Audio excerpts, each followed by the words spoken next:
except the back half of the skull was missing. Soon, the entire concrete block was transported back to the laboratory. The intern injected barium sulfate suspension into the concrete. Through fluorescent scanning, they could achieve an MRI-like transparency effect, successfully obtaining the skeleton's position within the cement. It appeared the deceased had already died before being poured into the concrete. While examining the teeth, the intern discovered a pattern, what looked like a tooth tattoo. Upon magnification, it revealed an inverted human figure, a classic hip-hop move. Tooth tattoos were quite rare, and this discovery could help identify the deceased more quickly. Angela used a laser-cured additive to create an accurate replica of the skeleton. The laser could convert micro-thin liquid layers into hardened resin plastic. These stacked two-dimensional layers would form a three-dimensional object. Using X-ray Toshi scans to build a model, they manufactured a plastic replica of the victim's skeleton with over 95% accuracy. The intern discovered the victim had perfect hip structure and high arches, deducing the deceased must have been a ballet dancer. Multiple stab wounds appeared on the sides and back. Based on the ballet dancer profile and the tooth tattoo, the agents immediately identified the deceased as Martin. They went to where Martin practiced dance. Upon learning of Martin's death,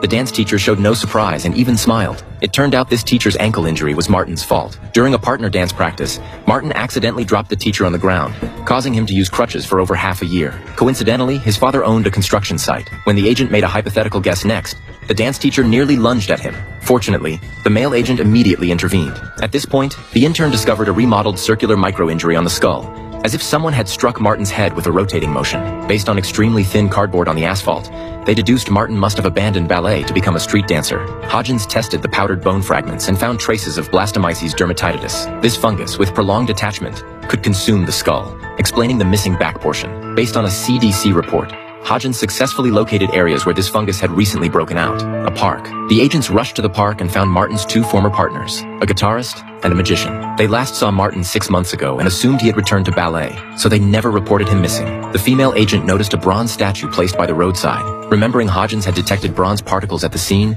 she suspected a sharp edge of the statue had pierced Martin. As the agent approached to observe, the statue suddenly moved. The statue performer revealed Martin was a thief with an accomplice. His death might have resulted from betraying his partner, though he didn't know the accomplice's identity. Hodgins tested the bronze performer's equipment and found it didn't match the substance on the body. Angela resimulated Martin's fall. After the body free fell, Camille noticed an injury on the 6th transverse vertebral process inconsistent with other wounds caused by rebar. This wound penetrated Martin's lung, determining it as the cause of death. The fungus Hodgins discovered entered the body through this wound. The case seemed to reach a dead end. Frustrated, Hodgins and the intern went to the park searching for fungal traces.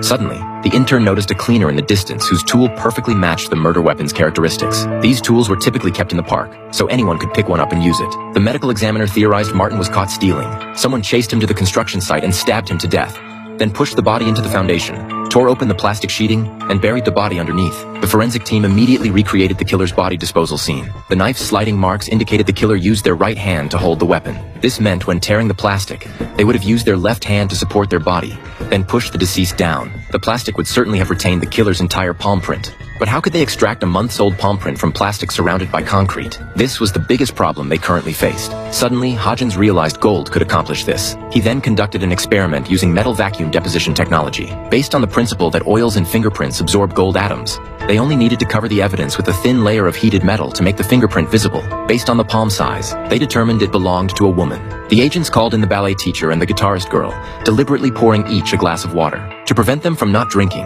the clever agent had turned up the air conditioning temperature. The guitarist girl picked up her glass and drank. Police immediately entered the reception room to collect samples for testing. The agent held up the palm print from the plastic. The killer was the guitarist girl. The case was closed. Thank you.